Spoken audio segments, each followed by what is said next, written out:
tem por ele.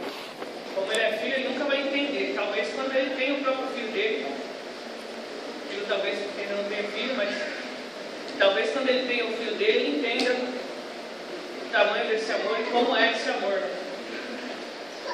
E aí ele vai perceber que é algo totalmente diferente do que ele já sentiu.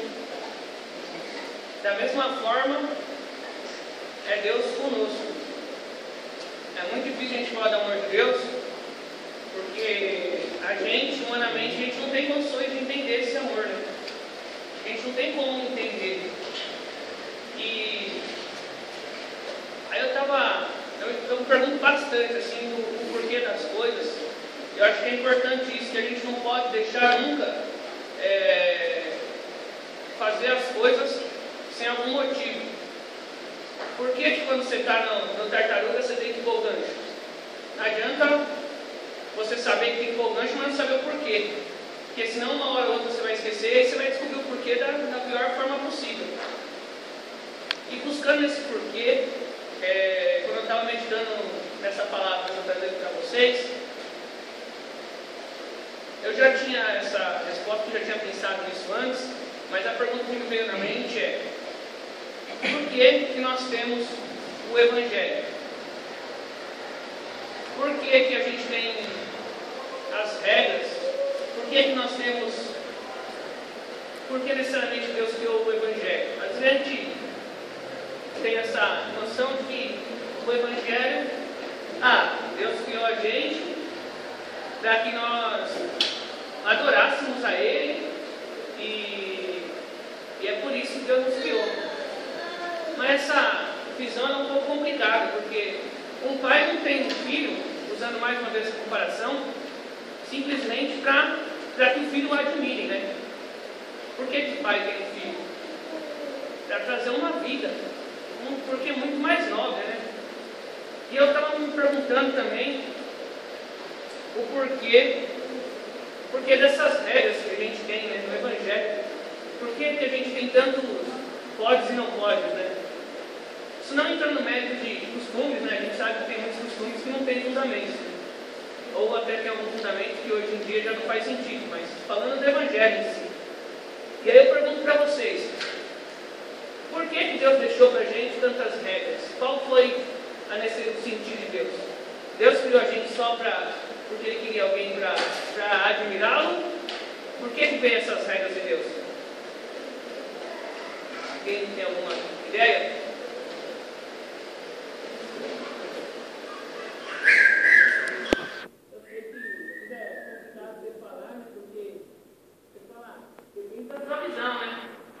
Mas quando a gente analisa a Escritura, a gente percebe que o povo, quando eles estavam no deserto, eu estou dando uma volta, mas uma hora eu chego lá, esquenta não. A gente percebe que o povo, quando eles estavam no deserto, Deus falou para eles, o povo de Israel.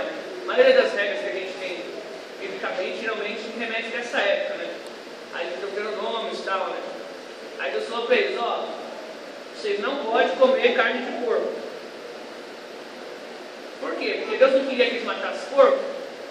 Não, é porque eles não tinham como condicionar a carne do porco e provavelmente aquilo ia trazer muita doença para eles. Então, aí eu entrei em mais uma pergunta, né?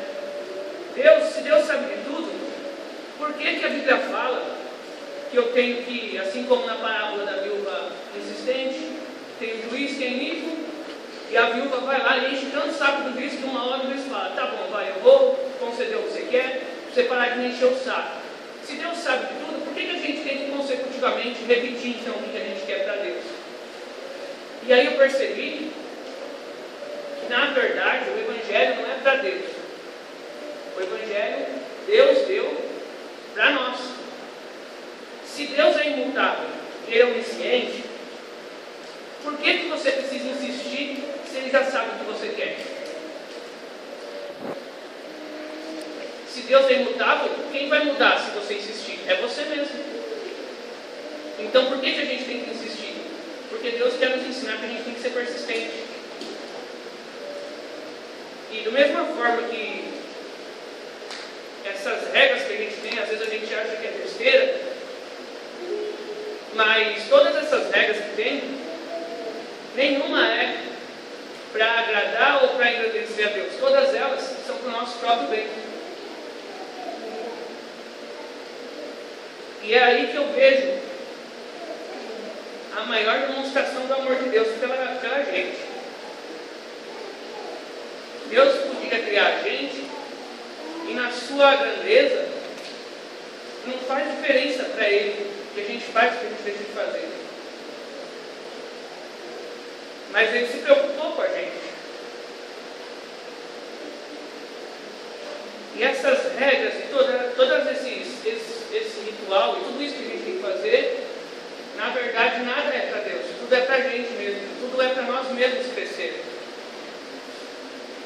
E nessa mesma reflexão que eu estava tendo, você pensa no amor de Deus, e por mais que Deus não precise da gente, não precisa se importar com a gente, mas se importa, eu acho que a melhor representação desse amor seria o ar.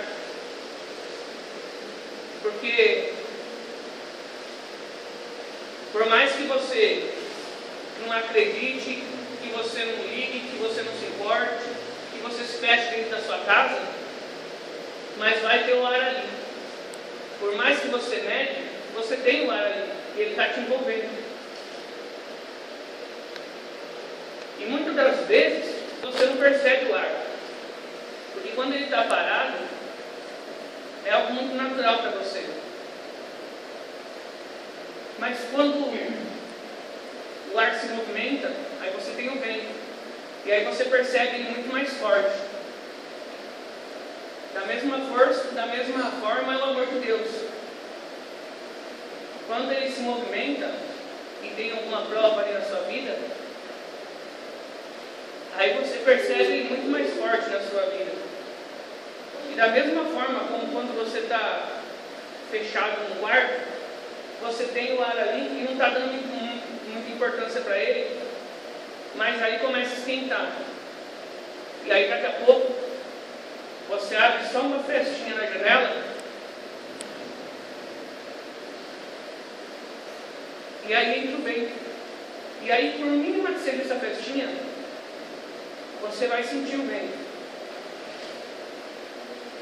E muitas das vezes a gente está na vida, no corre-corre assim, e a gente está envolvido pelo amor de Deus, por mais que a gente não esteja sentindo. E o ponto-chave disso que eu estou falando hoje é que muitas das vezes a gente só precisa de uma festinha para sentir o amor de Deus pela gente. Não é muita coisa não.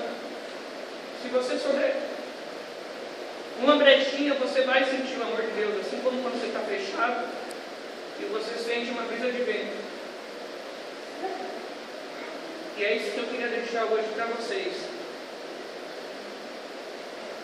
Para a gente, como diz lá em Romanos 12, não nos conformar com o mundo, porque o amor de Deus está sempre nos envolvendo. E sempre lembra disso, que às vezes só basta uma festinha para você sentir o amor de Deus na sua vida. Amém? Amém. Glória a Deus. Deus abençoe.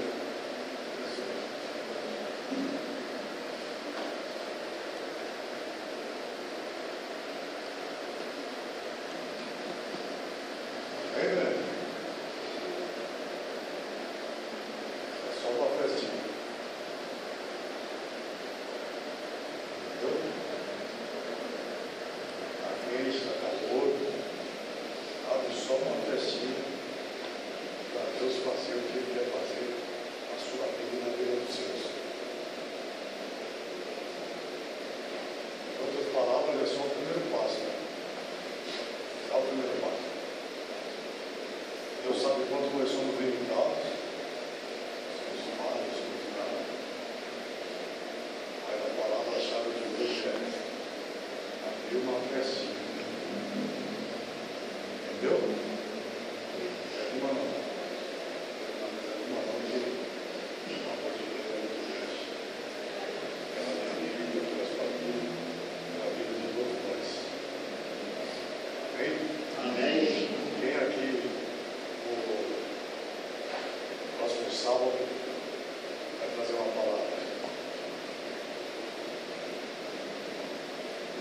barulho porque eu não quero ver isso.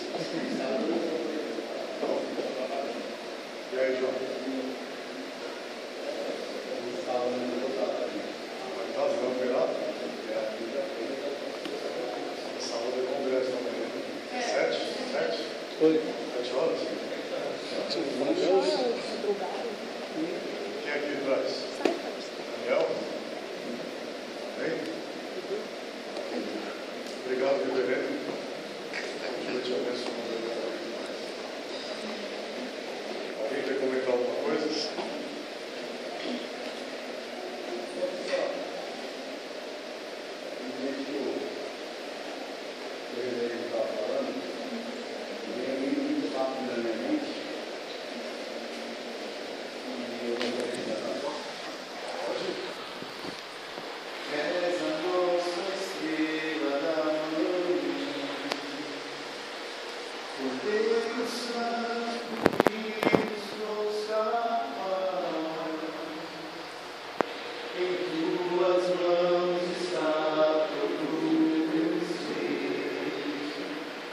Resposta toda que